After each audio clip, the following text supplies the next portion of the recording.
On va prendre une minute pour comprendre pourquoi on a pris plusieurs minutes pour comprendre comment établir une équation cartésienne d'un plan. C'est parti pour la synthèse. Qu'est-ce qu'on cherche? C'est fondamental.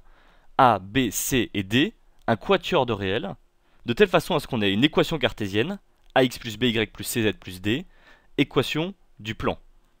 On peut rencontrer trois méthodes en exercice. Soit j'ai un point et un vecteur normal au plan.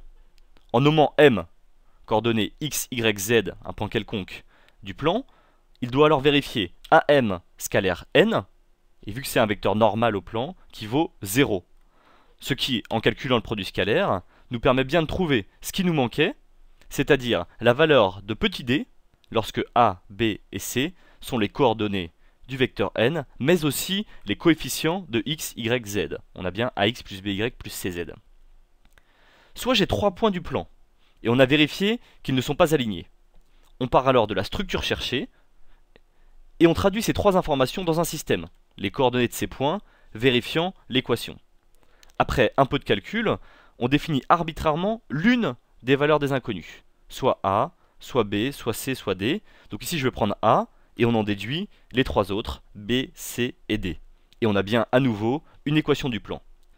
Soit j'ai un point et un plan parallèles au plan que j'étudie.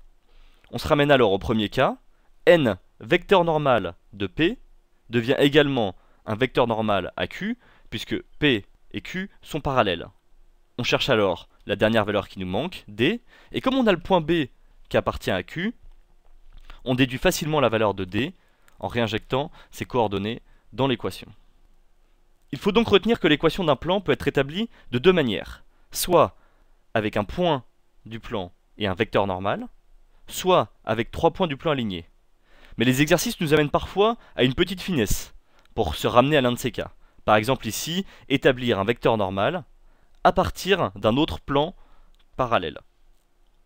L'équation cartésienne d'un plan est extrêmement utile, et on vous la fera utiliser souvent dans la suite de l'exercice pour soit calculer la distance entre le plan et un point quelconque, soit vérifier l'appartenance d'un point au plan. La distance entre le plan et un point E, c'est les coordonnées de E injectées dans l'équation de P, en valeur absolue, divisé par racine de A2 plus B2 plus C2. Et dans le même esprit, un point E appartient à P revient à dire que ces coordonnées injectées dans l'équation de P vérifient l'équation.